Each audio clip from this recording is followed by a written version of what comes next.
Hello and welcome to the Living by Disney podcast. On today's show, we're going to be talking about all the things that Disney needs to bring back. Let's get to it.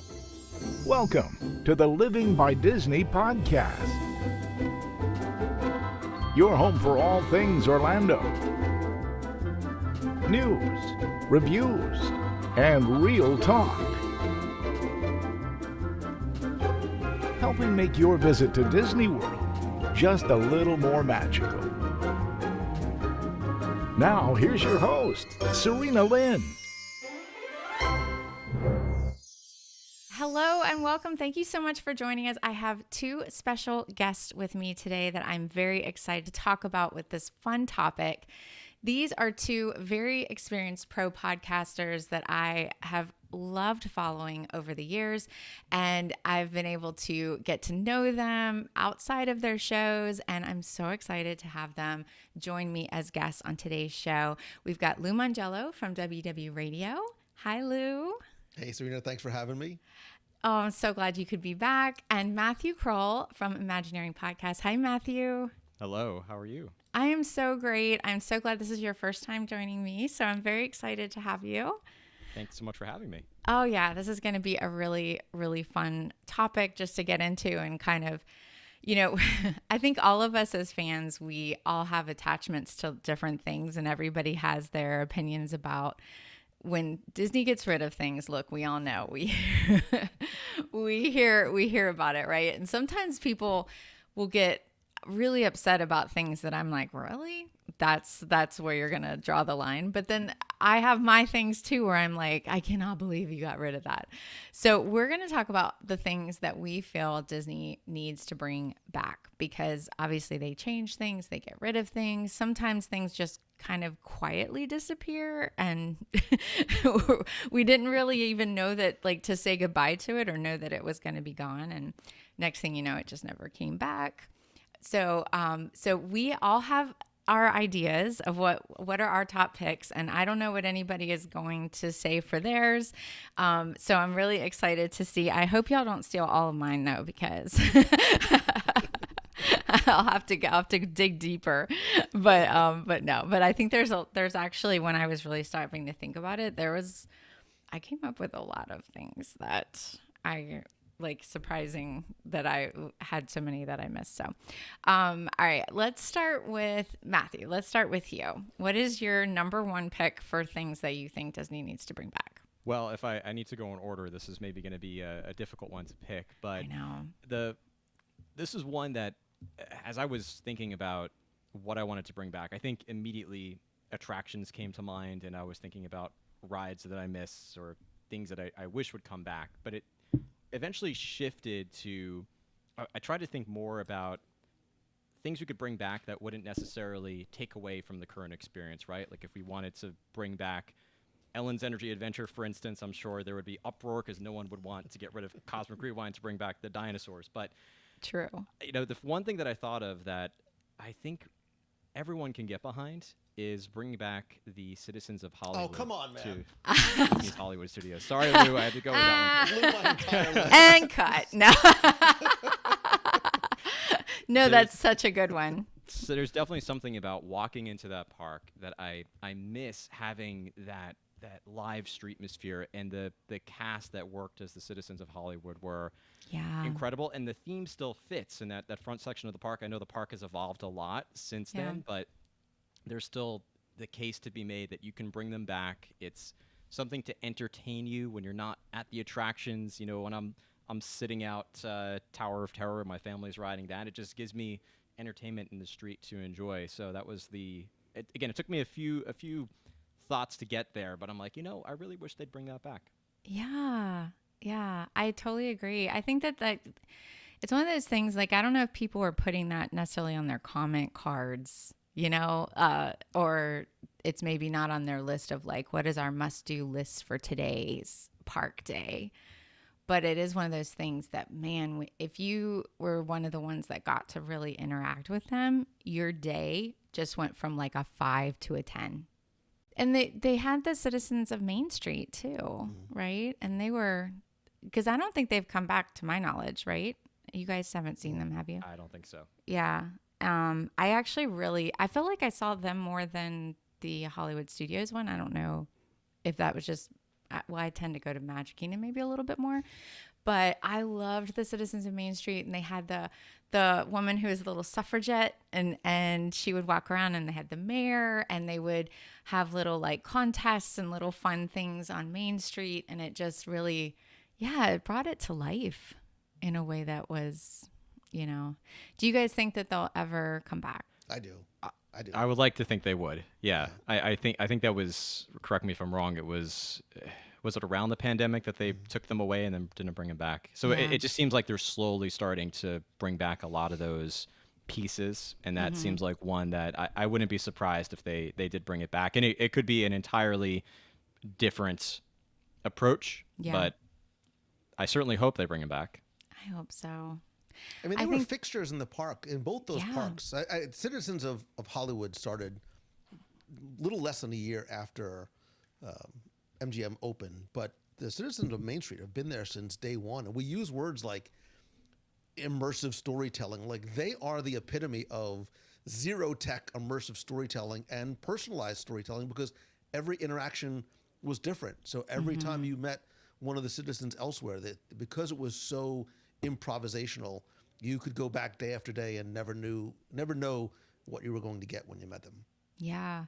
And I think that, you know, you can tell that they are such a high level of performer.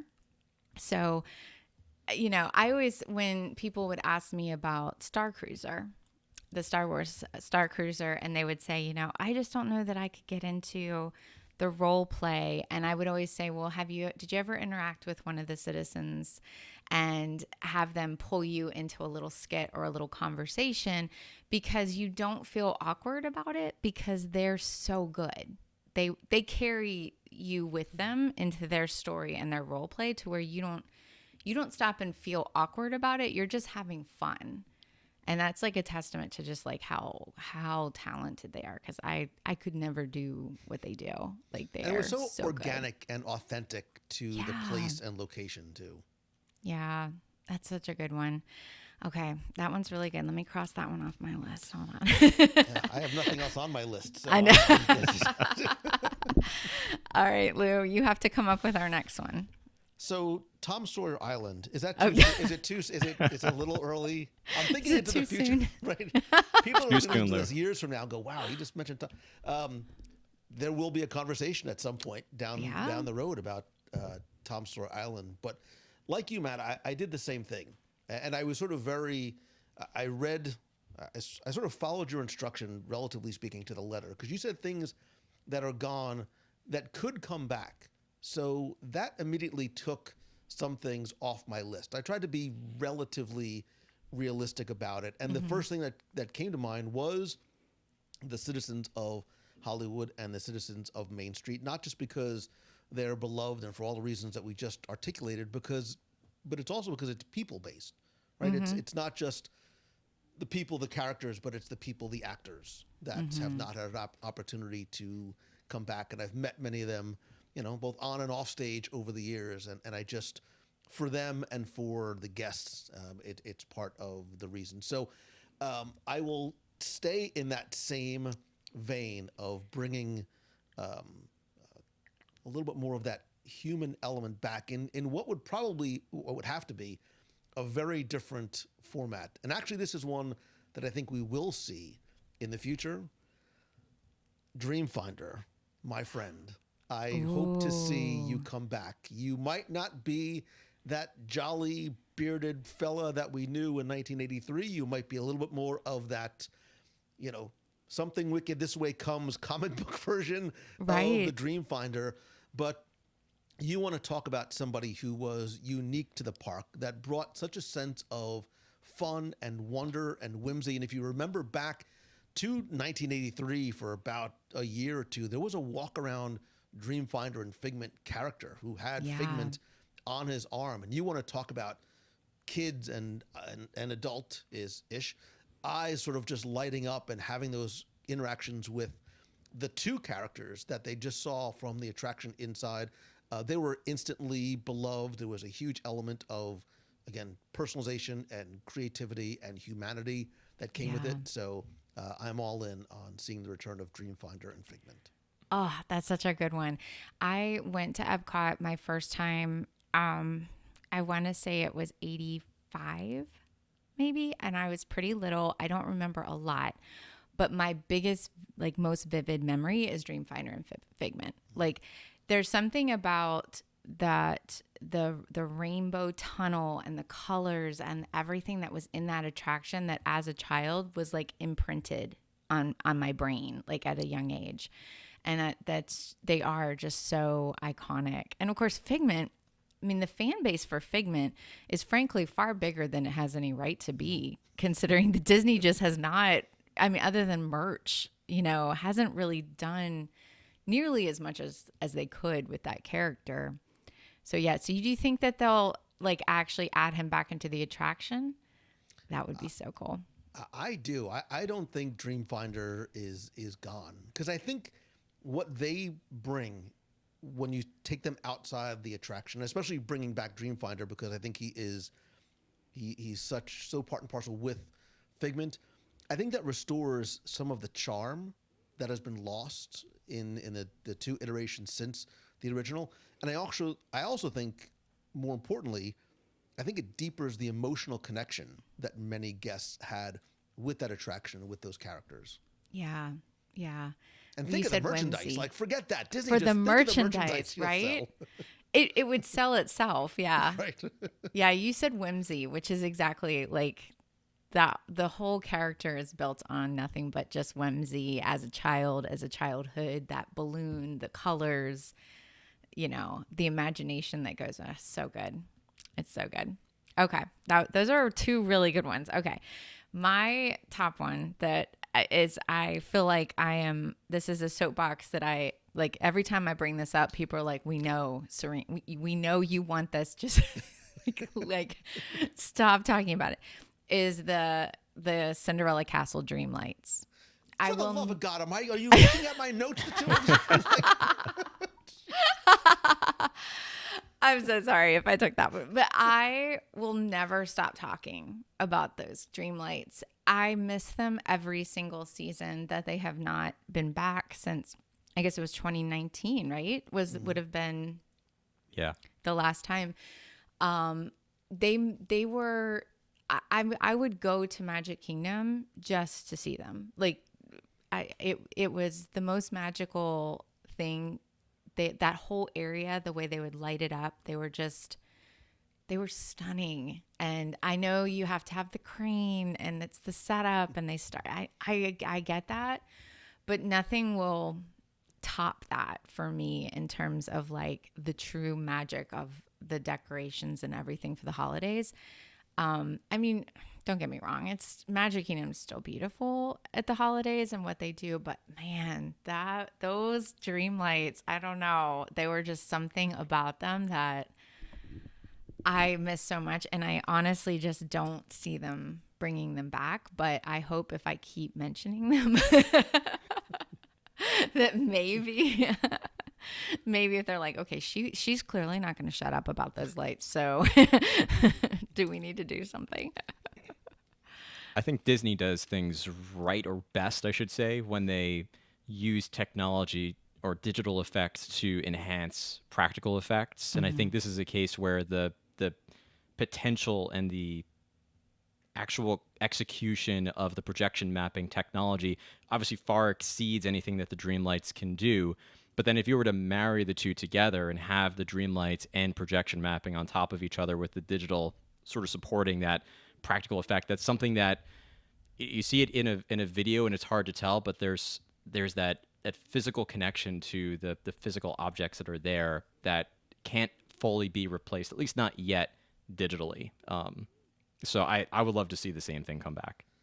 I think more importantly, I think the thing that we lost was the awe-inspiring, jaw-dropping moment, right? There is that moment that those lights go on, that sort of the air comes out of the room and you can hear this sort of audible gasp. Yes. And that single moment leads to moments, right? We go back time and those moments lead to traditions. And I think that's, for a lot of people, it was seeing those dream lights for the first time or bringing somebody to that experience for the first time the projection mapping is brilliant and a technological wonder, and it affords infinite opportunities, but there is nothing like those physical lights on that castle that can ever be replaced in the same way. Yeah, when they would have the lighting ceremony, and it used to be Fairy Godmother, and then they had Frozen Frozen replace it, and Elsa lights up the castle, and they're already using projections and lighting during that show, during that sequence. But when that was added, and then they turn on those lights, and the gasp that you would have in the audience, it just gave me chills just thinking about it. It was just incredible. I could see that moment over and over again, and it would never diminish how much I enjoyed it. And that's not, there's no like maximum capacity there, like, how many people it can go through in a day or whatever. Like every single person in that park on that day was going to get to enjoy those lights at some point in that evening. And so to me, it's like you're getting so much bang out of that one element. Yeah, I get that obviously it's a lot to do, and installation and taking them down and all that, but man, I really hope they bring them back. I don't have a lot of confidence that they will, but if they do, you're going to hear me. If they ever announce that, you're going to hear me scream wherever you are. Because there was that Clark Griswold moment, like he puts it together, Christmas Yes. Vacation, and all the lights sort of come up, like, yes, And I think the juice was worth the squeeze. Like, I think, as locals who see the parks often, or even as somebody who is coming on vacation, I think seeing the crane there for a couple of weeks, whatever it is worth the deliverable that you get when the Christmas season starts in mid-August, whenever it is. Yeah. Yeah, June. It's probably I totally agree. I hope that they'll get somebody at a higher level where that has also like obsessed with them and is just like, I don't care what the bottom line is on this spreadsheet, we're putting them back up. Okay, Matt, what's next on your list? I'm so glad you picked me, because I was looking forward to taking something else off of your list potentially, and this is actually a good segue from the Dreamlight. So okay. I'll preface by saying I'm going to get a little creative with this one, but there's a similar Christmas-themed show that I think a lot of people miss that used to be at, again, Disney's Hollywood Studios. I've now had two answers here, but the Osborne family spectacle of dancing lights was something that I remember when I was local going and seeing all the time. And Lou's point about that awe-inspiring feeling when you go there and seeing all of those millions of lights and then hearing the songs and seeing the lights literally dance with it. And I know that, we can't put that in Star Wars Galaxy's Edge, which is where it would be right now. Yeah, true. But it would make for a very interesting Star Wars. The Star Wars holiday special, dancing lights. Yeah. I'm sure they could come up with something to make that work. Yeah, I was trying to think about where it could go, and I realized that while there might be some crowd issues around this, and I believe parts of, if not all of, the actual lights themselves went to give Kids the World Village, which I definitely don't want to take them back. But if we were to create something similar, it could potentially go in this expanded Disney Springs that we have since the dancing lights went away. And that would definitely be, especially around the holidays, a draw, and maybe perhaps too much of a draw, but something to entertain those. And I think that the summer show we saw over with the drone show at Disney Springs kind of showed that there's definitely a demand or an interest, or if you figure out the crowd issues, a way to incorporate some of those seasonal shows into Disney Springs. And I would love to see them sort of take that same concept and plop it here, just because I do miss that, similar to the Dreamlights, that feeling of being at Hollywood Studios or MGM Studios back in the day, and seeing those lights dance during the holiday season. So this was one that I had to think a little creatively about how to bring back, but that was my solution to that problem. Yeah, those lights were incredible. Talk about festive. People would just kind of hang out and sort of vibe in that area. It was really like you could spend an evening back there and not do any rides, and just, get a hot chocolate and hang out and meet your friends or whoever out there. And just, it was a huge area. And I don't know if any of you guys listening have gotten to see those lights, or I'm sure there's YouTube videos, but man, it was something to see.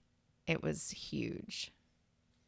And the same thing, there were those moments, right? There were the moments when the lights came on, and those moments when some of the different songs, right? The Mannheim Steamroller, like everybody would just sort of stop what they were doing and watch. Or I would have favorite spots that I would like to go to watch certain. So I liked the little side street that had the canopy over it. And yes. Yep.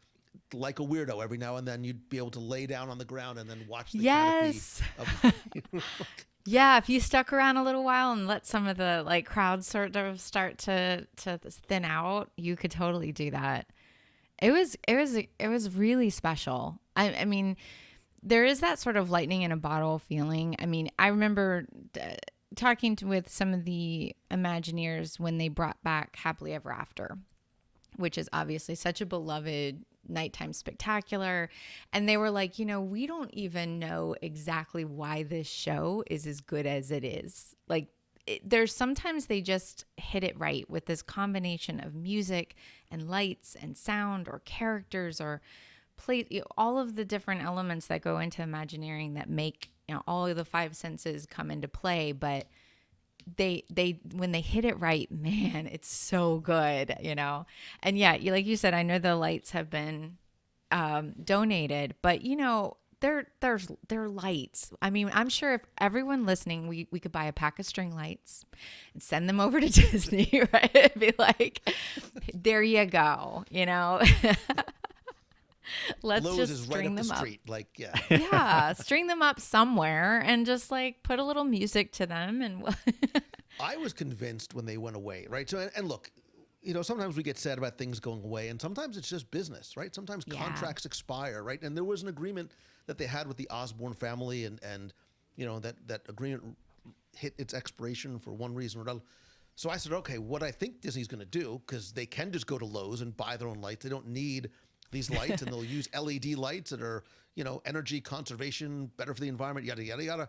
So I said, well, maybe they'll put them on Main Street USA. Maybe they'll put them sort of somewhere throughout. Because they had, ABC used to have, what was like the Great Christmas Light Fight show or something? Yes. I'm like, they're going to tie these two together, right? Disney loves synergy. They'll have people that win every year come in and decorate Main Street. I said that there's going to be all these creative ways that they can do it. One sort of pushes and promotes the other. Everybody's happy. I'm still waiting. It's gonna. It may not happen, but yeah, that's what I thought. Well, sometimes I feel like Disney thinks really big, which we love. I mean, we love that they do. When they say we want to add something new, they're thinking new lands, new attractions, new themes, and they go really big with really involved. These projects take years to happen and all of that. But, and obviously we love that they do that. We just saw D23. They've got this long list of things that they're working on right now that are coming. But sometimes I do think as they miss maybe the fact that it's sometimes smaller things for fans that we get attached to that would, I feel like on a spreadsheet, they might be like, oh, this isn't something that's going to make somebody book a trip. But Disney fans would be like, no, I will book a trip for this. Like if you tell me you're doing something like Osborne Lights, I guarantee you there's a long list of people that would be like, I'm booking my flight right now. Do you remember the Lights of Winter? Mm-mm. In Epcot? So yes, Epcot I do. Used to have their own. It was small, and it was on the walkway in between. I'm still going to call it Future World and World Showcase. There was this sort of arched canopy that had a very early iteration of more twinkling than dancing lights. But it was this thing that was, it didn't generate revenue. Nobody was going there specifically to see it. But we all had this sort of like emotional, sentimental attachment to it. And over time, it started to show its age and wear. And they were using, older bulbs that you got at, like KB Twain Hobby or something. Yeah, so right. They took it away and like, well, they're just going to redo it. They're going to put LED lights and then it's going to come back. And we're still waiting. But some of those things just go away and they never return. Yeah. Yeah. I don't know. I would love to see them try to come up with some way that they could do some sort of light show, even if it doesn't have to be on the scale that Osborne was, because obviously they really had the fortunate situation where they just had that, that area that wasn't really being utilized. But, there are other areas in parks that they could definitely use. So let's hope they do. Okay. Lou, your turn. Let me see. What else does Matt and Serena have on their list?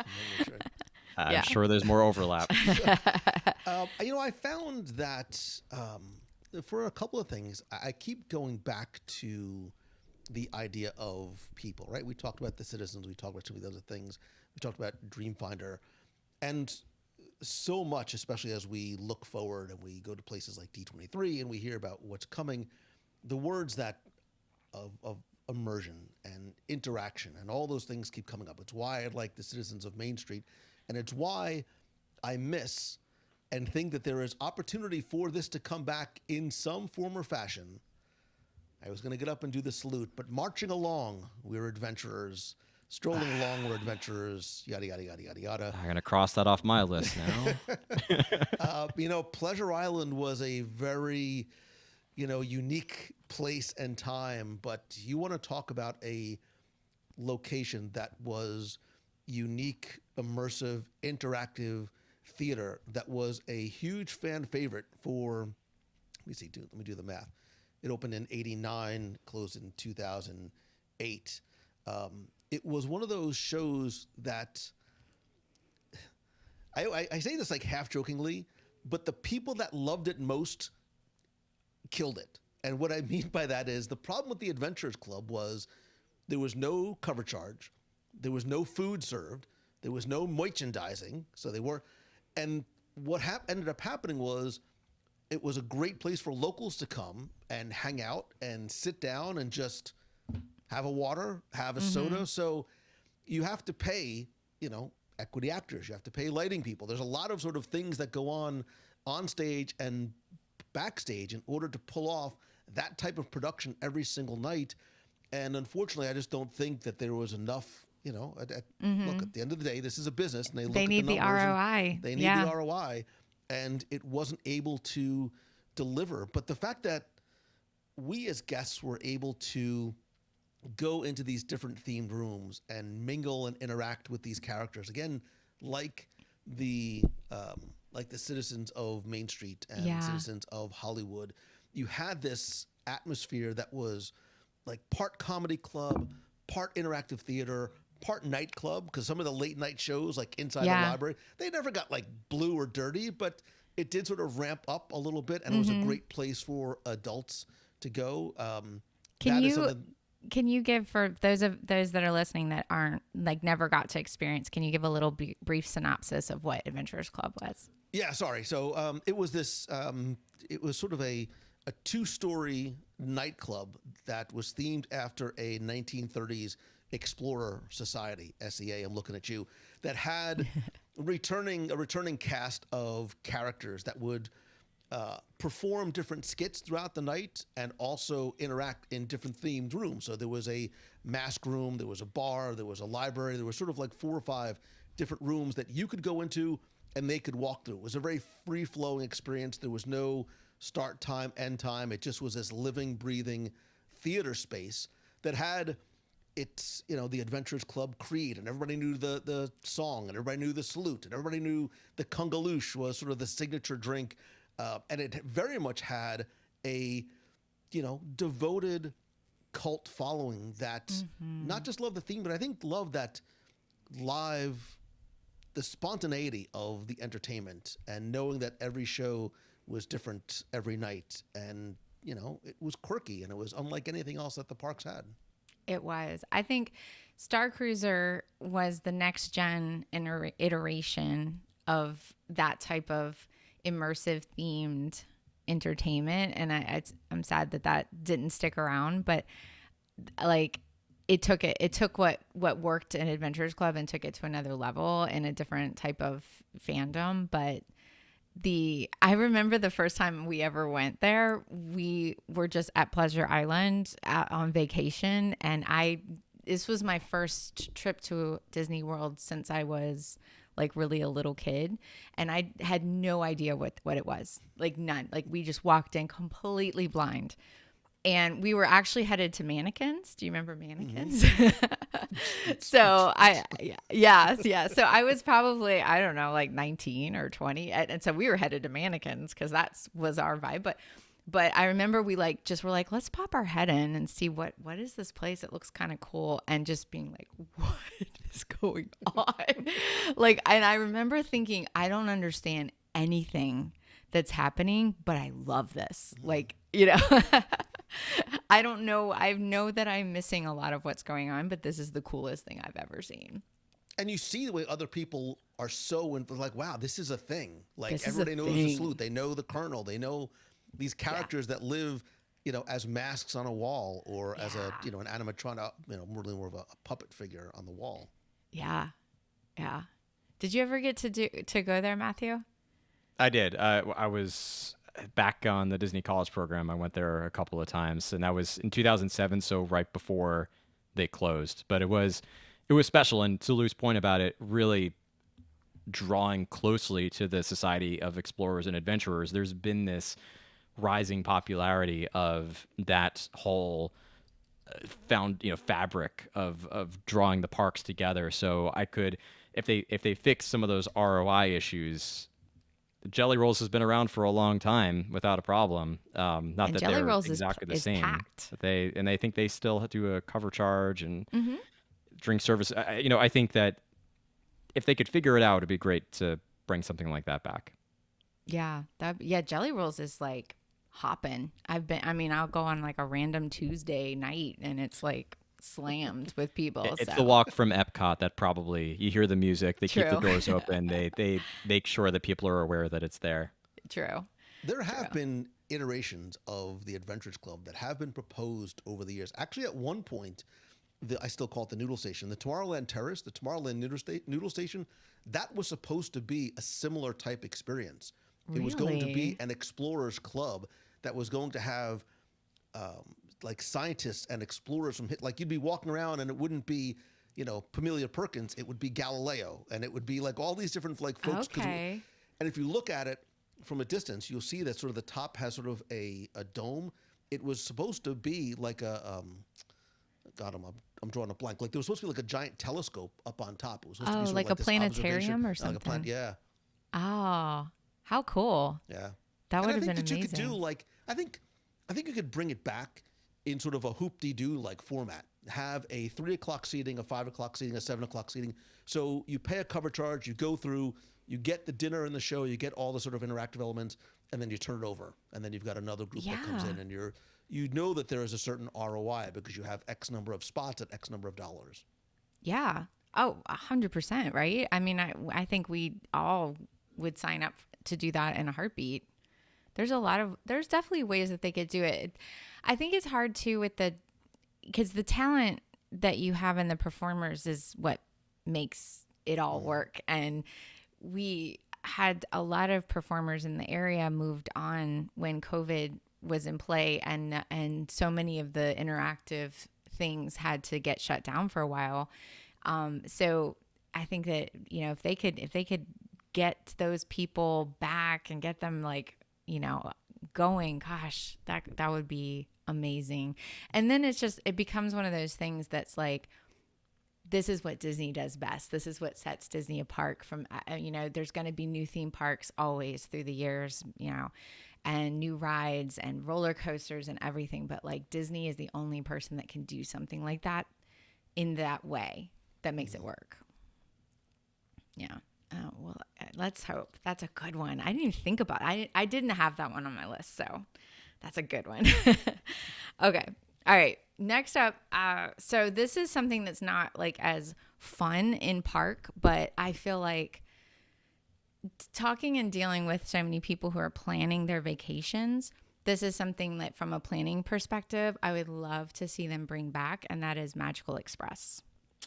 It's not like as fun, but oh my gosh, the practicality of that. So Magical Express was the the transportation service that would take you from your airport to your Disney resort. And it worked seamlessly because you could get in and your bags would just magically appear at your room, and you didn't even have to like go straight to your room.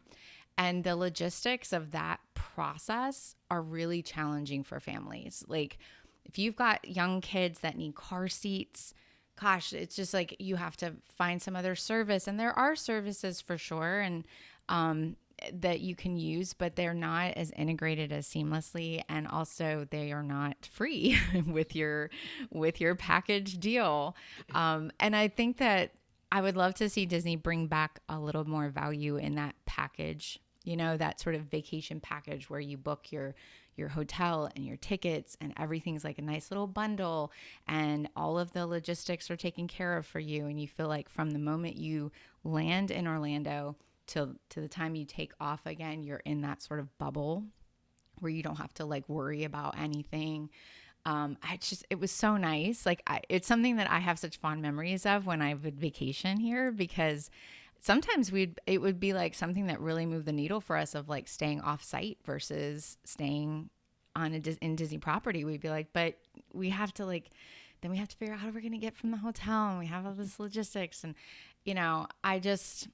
I feel like value-wise, there's some of the things that they've taken away that they have replaced, like the free parking at resorts. Like I love that they brought that back and said, okay, this is something that yes, every other hotel is charging for parking, but we're not going to. We're going to let that be like a bundle, and there's perceived value there, which is nice. Even if maybe you raise the prices of the hotel room, so it's like it's fine. It's like at least in my in my feeling, I feel like okay, I've gotten more. I'm not being nickel and dimed, but I feel like that's something I would love to see them bring back. Yeah, I had that was actually the first thing that popped in my head when I was thinking through the list. And I think people talk about missing the complimentary aspect of it, and the fact that Disney just basically paid for you to arrive at your resort. But I think the real piece that made it so special, two pieces. One was the fact that it was frictionless, so you added it to your vacation in the package as you were checking out, whether you were adding park tickets. And back in the mid 2000s, you maybe added your dining plan, you added your resort, your park tickets, memory maker, you added everything in, and then you checked out, and then you were able to just go and enjoy your vacation. You knew when you arrived at the airport, your luggage was going to be magically whisked away to your resort room. You were going to just go down to the first floor of MCO and just hop on the bus, and everything was going to be taken care of. So I feel like if they were to just even integrate some similar service into the checkout process, that would make, people would probably still, at least especially in the beginning, complain about the fact that it would be for a charge relative to when it used to be complimentary. Yeah. But that still alleviates a lot of the friction of right now. You're right, Serena. When we fly down, I have to think about how am I going to get myself and my 2-year-old and my 2-month-old to the parks. We can't do Uber. They don't have car seats for kids that young. So we're really looking at either renting a car or doing a private chauffeur service that has, that comes equipped with those car seats for kids, or using something like Mirrors Connect and just holding them on the bus.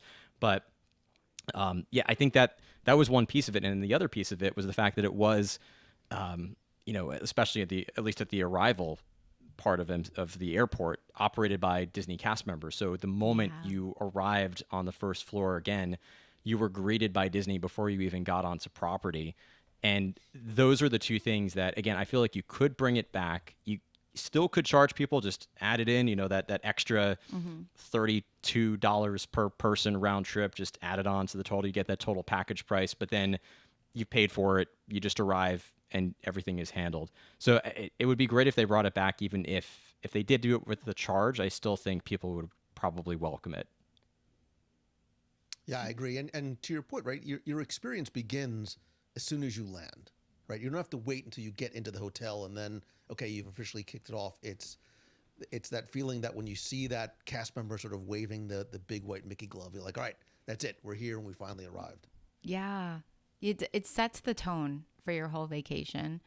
And it also just alleviates the friction points of travel, which, you know, by the time you land, especially if you're traveling with kids, but even when you're not, by the time you land somewhere, you're tired. Flying now is complicated, and there's layovers and delays and all of this stress. And, you know, to have that experience and sort of enter that Disney bubble right away, I loved that. I just feel like, yeah, even if they want to charge, that's fine. I just think if they offer that service, I would just love to see that come back. I hope somebody's kind of has that on their vision board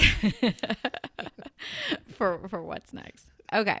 I think that was number 6. Is that right? 1, 2, 3, 4, 5. I think if I started with you, 1, 2, 3, 4, 5. Okay. Okay. Number 7. I'm not counting because I'm not counting. So this one might be a wild card, and I don't necessarily think it's on your list, but I'd, you know, of course, be thrilled if it was. It came into my mind because recently I was thinking back to some of the experiences that my daughter will not get to enjoy going to Disney. And it just, you know, it's kind of like scrolling through, and I remembered that Disney's Animal Kingdom used to have a parade. And that was Mickey's Jam and Jungle Parade. Yeah. I worked that parade working as a cast member at Kilimanjaro Safaris. You know, certain shifts I would take just working there. The music is still, you know, buried deep into my mind, but I showed it to my daughter, and she was saying to me how she would love to see that next time we go to Disney World. I'm like, well, we can watch it on YouTube, but we can't physically go and see it. But you know, whether it's for whatever, I think they originally closed it down or stopped that parade when they were doing construction or started construction on Pandora, started closing down Camp Mini Mickey, and I don't know if they decided it wasn't worth bringing back. But you know, that park doesn't have a parade. It doesn't have, especially, you know, there used to be Rivers of Light too. It doesn't have a nighttime spectacular. And that was another one that it maybe didn't have the same caliber of emotion as something like a Happily Ever After, but it still was a really enjoyable way to cap off the evening at Disney's Animal Kingdom, especially when they have the live performers. And so, you know, I feel like the park, while is, I often say, my favorite of the 4, tied with Epcot, depending on my mood that day, but it could benefit from still having that either midday parade with the Disney characters or that evening nighttime spectacular. I'm giving you kind of 2 answers with one, but I do miss having that parade through Disney's Animal Kingdom. Yeah, that's I remember that parade very clearly. I Rafiki love a at parade. The front, Mickey at the back. Yes. I love a parade, period. Like, to me, I just love the entertainment like that. And I love the way that you can just see so many characters at once. I just think it adds so much to your day. I know they always say, like, Disney has all these data points about ways that they know there's certain touch points that they know will elevate the guest experience through the day. So, like, they always end with the fireworks show, because even if you've been annoyed or had frustrations with your day or waiting in line or whatever, when you end the day that way, like, you go out on this high. And I feel like parades do that too. Like, you know, it's that midday point where everybody's tired and cranky and whatever, but then, like, you see the characters and the music is all happy and they're all waving at you, and suddenly you're just like, you know, you're just reinvigorated. You get your second win to go out there. And yeah, that was that in particular was a really fun parade. When you said that, it just reminded me of a story, and I'm clearly dating myself in a number, and I don't know why. So it's 1998, right? I guess, like, I think we had very early cell phone. For whatever reason, I had to go and use the payphone. Okay. I had to go and use the payphone. This was a phone in a box. They used to be, they actually used to be in the UK pavilion. Yeah. And over by it was like the baby care center, like where Starbucks is now. There was a bank of payphones there. And I was a lawyer in my past life. And I couldn't, it was like a pre-trial conference or something that I had to go to. And I couldn't attend in person because I had a very important family thing I needed to go to. So I had to call in. They wouldn't adjourn it. I had to call in. So I'm on the phone and we're doing our things. And all of a sudden you're like, this parade. So I'm sitting there and I'm like this, like trying to talk to the judge. And he's like, what is that in the background? I'm like, oh, somebody has their radio on. And I'm like, make up all these lies because I look behind me and the parade is going by. So the Mickey's Jammin' Jungle Parade almost got me disbarred. It's fine. Yeah. It's fine. So, long story short, Mickey is responsible for. So that's why you're not a lawyer anymore, Lou. that's one of the many reasons, yes. Yes. Let me be clear. I chose not to be a lawyer. I was not disbarred. In case Serena cuts this up and says, Yeah. Cut that part out. Yeah. I know. I think Animal Kingdom needs some entertainment love. I agree. Like it needs something. Did you guys ever see? It was a brief show that was just in the summer. It was Jungle. It was a Jungle Book theme that they did on the rivers of where the Rivers of Light was. Do you remember that? So when they used to do the shows on the actual barges. Yeah. Yeah, so there was like the Radio Disney River Cruise, and then there was like 7 different iterations. They never could sort of make, because it used to be an attraction, and they couldn't figure out what to do with it, so they made it like a parade on the water. Yeah, there was a lot. Like I feel like they were in this stage where they were trying different things, and I don't think any of them were bad. I just they clearly have decided that Animal Kingdom needs to close early. Like they're just not going to invest in the staffing or whatever to keep it open late, or maybe when they did, just not enough people stayed and they were like, this just doesn't make any sense. But I say when I worked there, when the parade walk went through, it took every guest out of the park with it. That was what everybody stayed for, and then after that, Kilimanjaro Safaris was a walk on. True. Yeah. I love Animal Kingdom at night though. Like I love that park at night. Like Pandora after dark is magical. I would love to see them find ways to sort of, have people stick around. Maybe when, we have, they're doing this Tropical Americas and they're reinvesting in a lot of new stuff over there. Maybe at that point they'll decide to make it a later park and have it stay open longer. Do some sort of night show. That'd be awesome. Okay, Lou, you're next. So this is a little bit of a hot take. I love a hot Triceratops spin. Triceratops spin is not where I was expecting to go.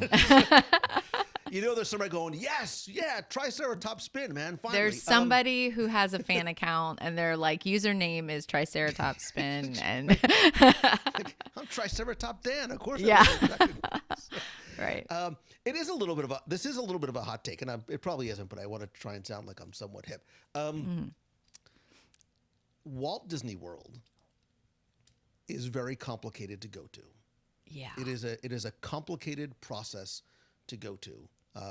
It used to be, you plan ahead of time. Then it's like, whoa, if you don't know where you're eating and exactly what time and what on the menu 6 months ahead of the time, like you're already behind the 8 ball. And as time has gone on, I think it's gotten a little more complicated. I went to Epcot a couple of months ago. It was like 11 o'clock. I'm walking in. I see people buying tickets. And I want to run up and go, stop. It's too late. You're not going to enjoy your day because you've already lost. You've already lost. Yeah. So the thing that I would bring back are paper fast passes. Ooh. I think that there is not only a simplicity and an elegance to that process, but there was something about we're a tactile people, right? We like to hold things in our hands. There was something about having that ownership of the fast pass, and there was a collectability of the fast pass. So, for those of you who don't know, you basically you went up to a kiosk and you got a ticket that had a return time for when you would go to an attraction. You could have X number at a certain time, and it was very simple. There was no apps, there was no registering, there's no getting up at 7 o'clock in the morning, there was no buying Lightning Lane plus Genie plus minus whatever, all these different things. Yeah.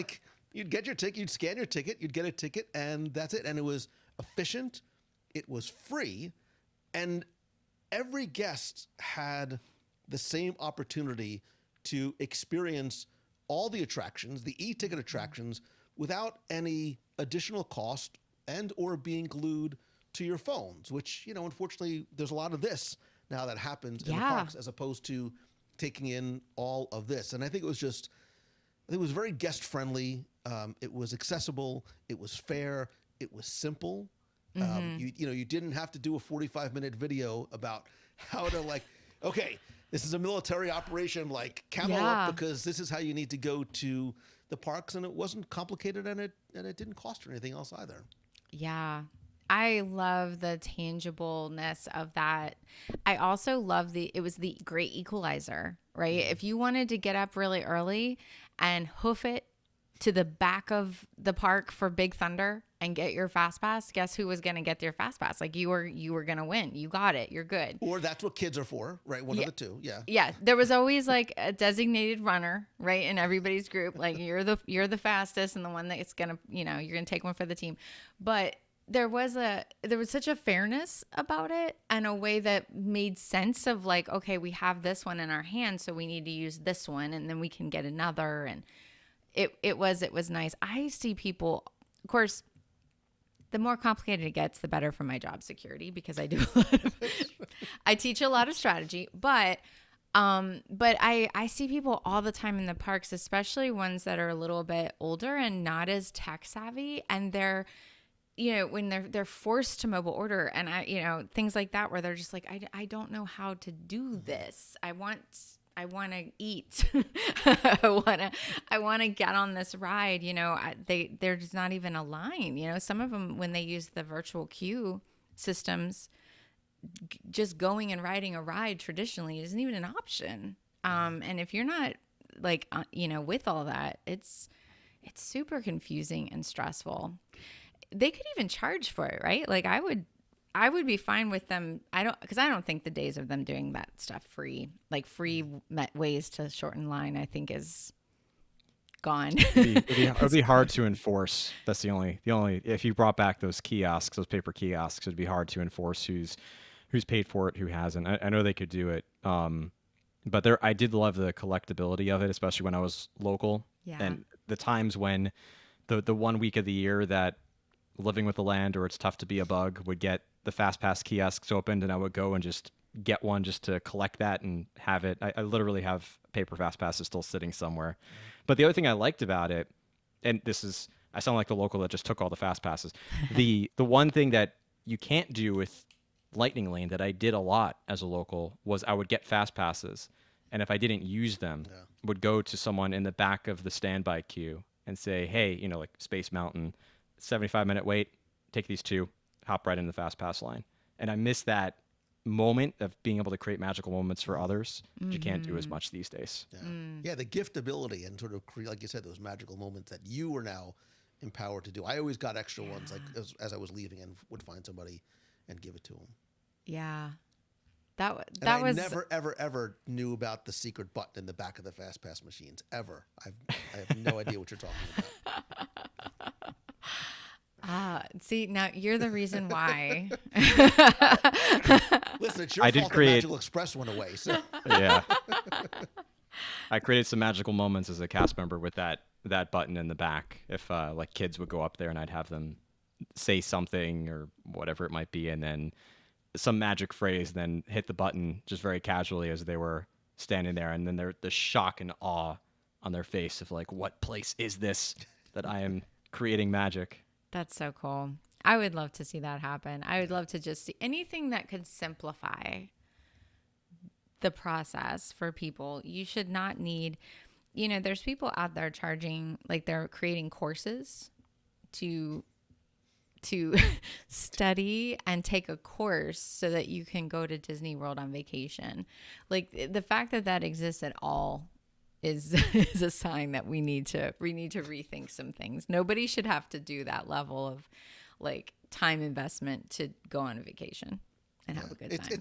It's hard too. I was speaking at a conference a couple of weeks ago, and I came off stage and I was chatting with a bunch of people, and there was one guy just sort of waiting. He was very patiently waiting. He's like, no, let everybody go first. And at the end, he didn't want to talk to me about the topic. He goes, listen, I know you're the Disney guy, and I'm taking my family there next week. He goes, what do I need to do? And I was like, okay, saddle up, Big Daddy. How long do you have? Right? What's the answer? You can't just sort of give a simplified answer. I'm like, okay, here's the strategy, and here's a 75-page document to go along with it. So. Yeah. Yeah, here's an ebook and a PDF and a. I should do that. It would save me a lot of time. Like it evolves. It's changing so rapidly too, and it's iterating and improving. And I get that, right? And the algorithm is always learning on the back end of Genie and whatnot. But it is a process, and it is, I think, very complicated. Like you said, sometimes for somebody who I just want to go to the park, man. I just want to walk in the door and take my kid on, Rise of the Resistance. I know. I know. Yeah, I totally get that. Okay, that's a good one. Okay, next up, I'm going between two. Okay, I'm gonna do this one. This is something that I really miss, and I didn't get to do it with my kids, and I want other people to be able to do this for their kids. If you're a Star Wars fan, it is the Jedi Training Academy. I love that. If you guys have not had a chance to, those of you that are listening, haven't seen it, Jedi Training Academy used to happen right outside of Star Tours. There's a little stage area there, and you could take your kid and they would get fitted in their little Jedi robes. They were so cute. And they would get taught how to use the Force and how to use their lightsabers and things. And then after their little training session, some sort of big bad Star Wars person would come out. Sometimes it'd be Darth Vader. Sometimes it would be just different characters. And they would come out and the kids would have to battle them and show their skills. And it was the cutest thing. I would watch it every time I was there, even if, I didn't have any kids in it, just because it was so adorable. I don't know if did you guys ever see them when they would like come in their little train to walk, because they would do it over by Indiana Jones, and they would that would be their little like area, and they'd have their little robes on, and then they would march them in a little line, and they would be like so little marching over there. And I'm just like, oh my God, they're so cute.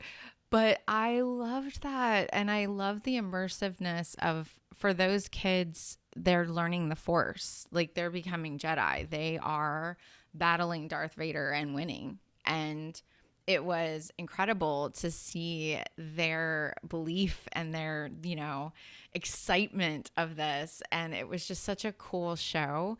And now that area is just like not being used at all. I would love to see them bring that back. I don't know if they ever will, but I don't know if it conflicts with their Galaxy's Edge sort of whatever theming they're trying to do. And seeing little kids like start wailing on Darth Vader was always great too. It was amazing. There's this one viral video of a little girl who refused to fight Darth Vader and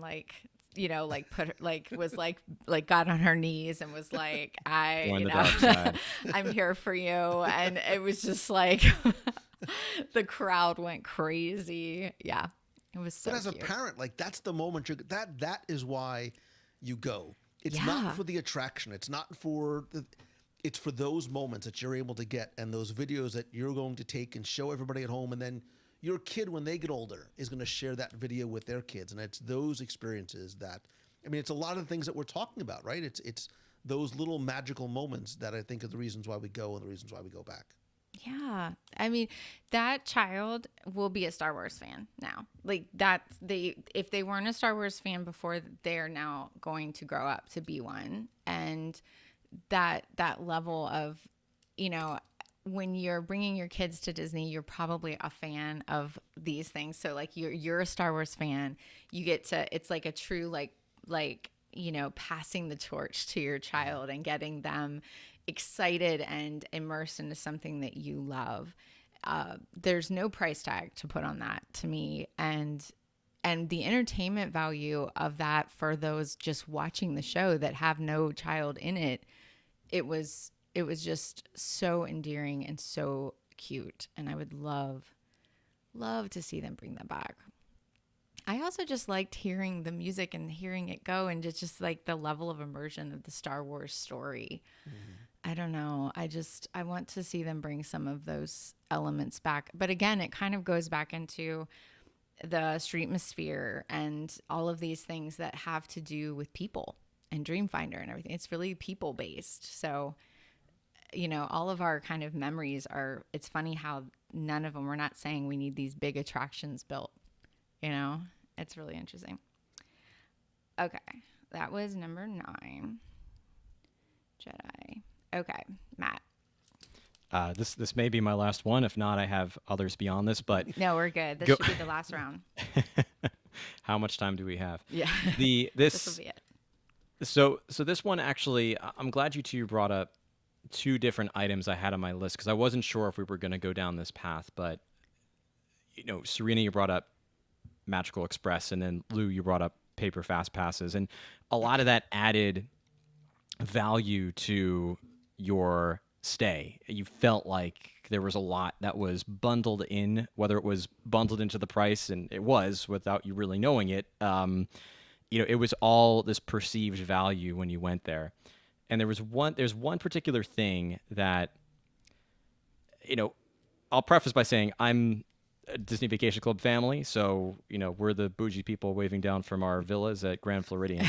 But regardless, one of the things that they changed after the pandemic was taking away extra magic hours and reframing it as early morning theme park hours, which are great. Everyone can enjoy that extra 30 minutes if you're staying at a Disney resort. And the extended evening theme park hours for deluxe resort guests, and after hours events that are the paid events that always existed before as well. So if you are at a value or a moderate resort, you've got 30 minutes in the morning, and then you can pay for after hours events.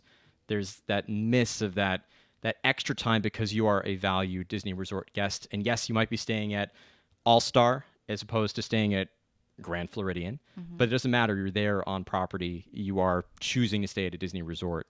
And I do miss having that ability to, throughout the week, rotating 3 hours at night that the parks were, one individual park was open an extra 3 hours that gave you, especially those exciting times during the holidays when the Magic Kingdom would close at midnight and you could stay until 3 a.m. and enjoy the park for those extra 3 hours, no matter where you were staying. I definitely miss that. And I wish that they would bring it back in some way, whether it's just make the extended evening hours available for all resort guests. And if it is a crowd issue for some reason, now they have so many resorts and there's so many people and the parks would just be just as crowded as they were, you can sort of pick and choose, these nights is this combination of the resorts. It would get complicated, I know. But I do wish they would bring something like that back, especially for those value and moderate resort guests, that they could enjoy not just the 30 minutes in the morning, but once a week, Magic Kingdom, you happen to be there at the right time going to the park that day, you get 3 hours at night. And you still could keep the ticketed after hours events and make that, if you are looking for a truly empty park at the end of the day and feel like you have the park to yourself, you can pay for that extra ticketed event to go and do that. But I do wish they would bring that back. Yeah. I just think I loved being able to stay late. Because I was just at Disneyland in August, and Disneyland stays open until midnight, like as just a standard practice.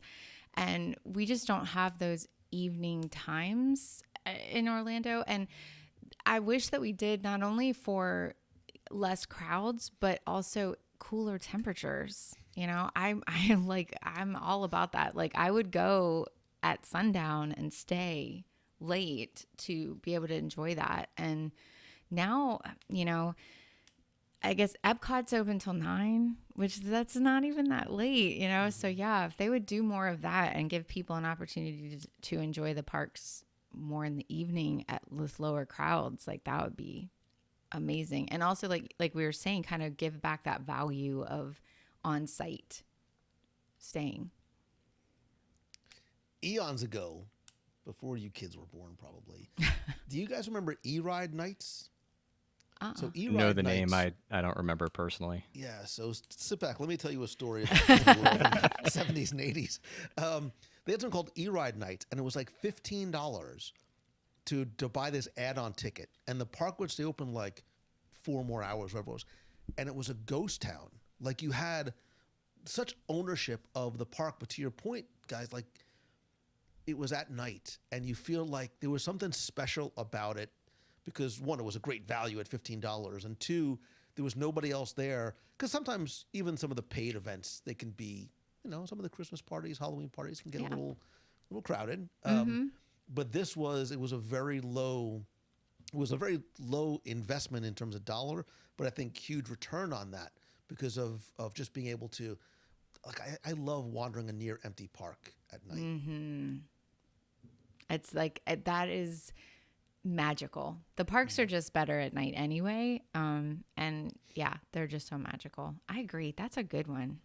Like, they should think about that. That would be awesome. Yeah. All right, Lou, and it was simple. $15. You're like, and you're done. Well, 15. I mean, you can't even get a pretzel for. That's like, that would be a no-brainer. I'd be like, say less. So I've saved my best for last, and I am wildly surprised that none of you has mentioned this before. Fortunately, hiding my notes is going to pay huge dividends. As we sort of talk about Stitch's Supersonic Celebration.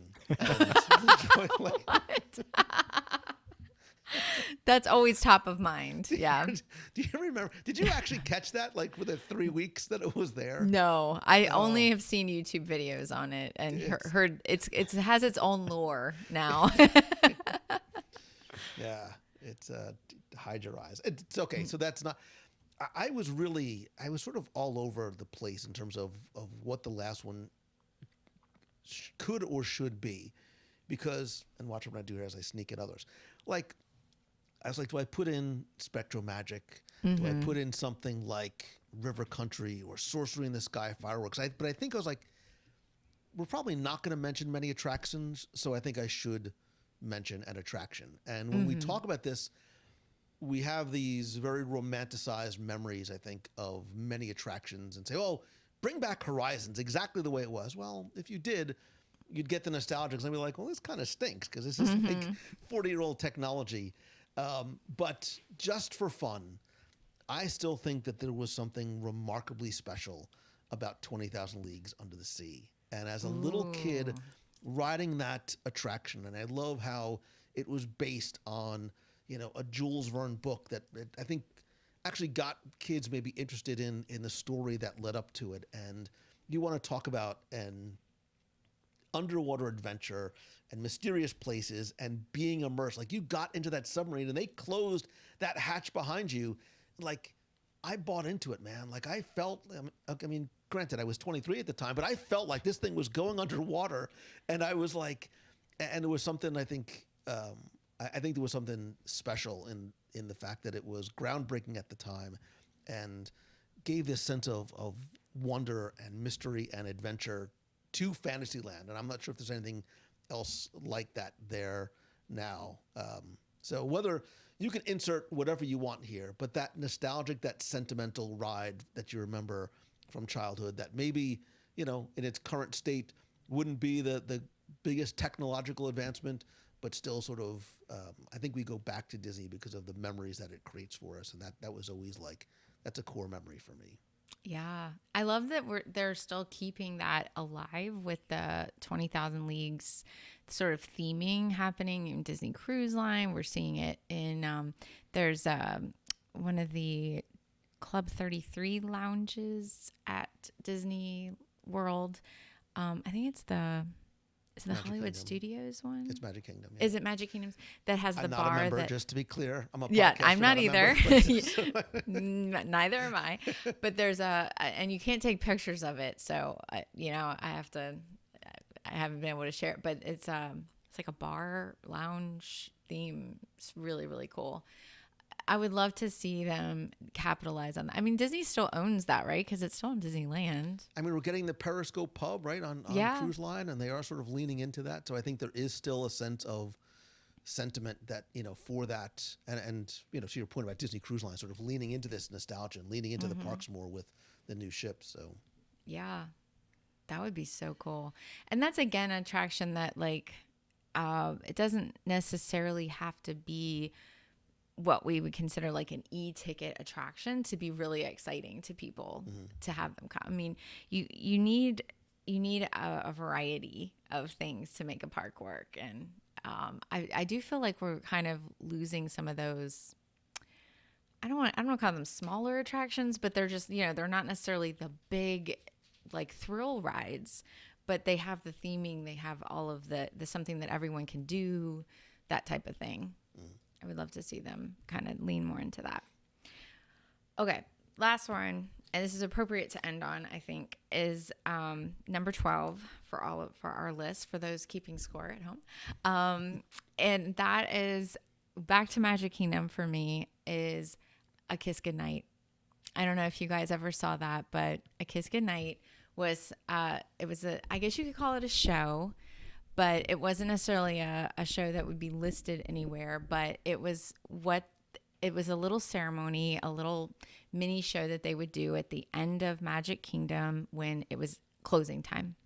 And it would happen on the castle, and there would be a voice that you would hear over the speakers, and it would, basically say, thank you for joining us today, and we hope you have a great rest of your evening. Thank you so much. It was the most polite way of saying, now you can leave.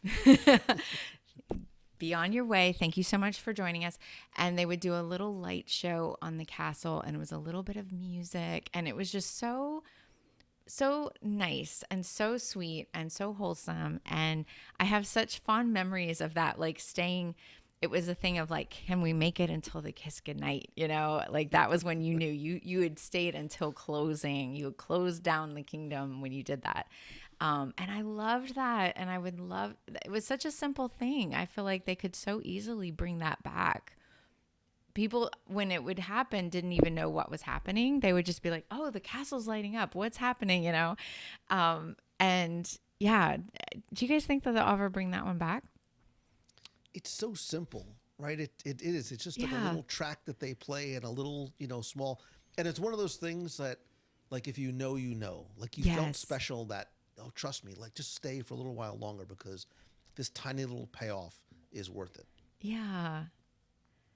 It's easy enough to bring back, but it's one of those surprises. It's not on the map. It's not on the list of showtimes. It's just if you happen to be in the right place at the right time, that extra magical moment. Yeah. I would love to see them bring that back. I think, like you said, it's such a simple thing to do. I love things like that weren't necessarily something that people were banking on and waiting around. They weren't things you had to like go get a spot to see or make it a big deal. But it was just such a nice little way to end your night. And we always would it became a tradition in our family to try to see if we could make it through the day, because we always, of course, would start really early in the morning and we were really tired by then, but we have to make it to the kiss goodnight. And that was like our final, like, okay, now we're saying goodbye. We also used to always end our trip. Our vacations would always start at Magic Kingdom and end at Magic Kingdom, because that was just like, in my mind, like you start with the iconic stuff and then you wrap up by saying goodbye to Disney World that way. And so that was sort of like the end of our vacation. When we would hear that, it was like, okay, this is the last thing. And I would cry all the way out of Main Street and be like, when are we coming back and booking our next trip? I don't want to go home. But yeah, so I think I have like a lot of nostalgia for it because of that. I think that one is brilliant. Can we start all over again? Because now I just thought about something that I should have mentioned and I didn't. So I'm going to throw it in as an honorable mention. No, go ahead. How did I not mention the welcome show on Main Street? Yeah. That's a good one, Mongello, what's wrong with you? With the train. I do miss that. The train and the citizens and the family of the day and just, watching people's, oh, man. That's a good one, too. Well, that'll be number 13. That's an unlucky number. Add the welcome show for Hollywood Studios with the citizens of Hollywood, because that was a fun one, too. Yes. Oh, that was so good. Yeah. Animal Kingdom had one. Yeah. We would, when that train came around and they would say, they would sing the good morning, good morning. And then all the characters would come around and they're all waving. Oh my gosh, it was so good. I have videos of my kids like at the little brick wall there after you've come through the turnstile and you're waiting to go in and like waving to all the characters. Oh, so good. Yeah. The one they do on the castle's fine. It's fine, but it's not the same. There was something about the anticipation of standing out there. Yeah. And watching the show and then sort of literally being like welcomed in. And it was an emotional thing too. Like I thought it was just me, and I still remember like standing by the tree and watching like this big dude, like this big monstrous guy. I've never raised a big monstrous guy to me, but he's like all tatted up and he's got his like daughter on his shoulder, like in her princess gear. And I look over and the dude is like, the waterworks are flowing. Yep. And he saw me look, and I'm like, first of all, you could kill me. Second of all, like, dude, I get you. It's cool, man. Like, this is a place where this is the way it makes us feel. Yep. Absolutely. It was such a magical way to start the day. And there was something about hearing that train whistle. Like there was a sound, you know, you would hear it first and then they would come around the corner and all those characters would be there and the dancers and then the family of the day, and they would like be like, welcome to the Magic Kingdom. It was so good. It was so good. Yeah. I don't know if that's just the nostalgia that we have or if it just really was a superior way to start the day, but it feels like that was just better. Yeah. I think it could be both. Why not both? Why not be nostalgic for superior things? Mm-hmm. I agree.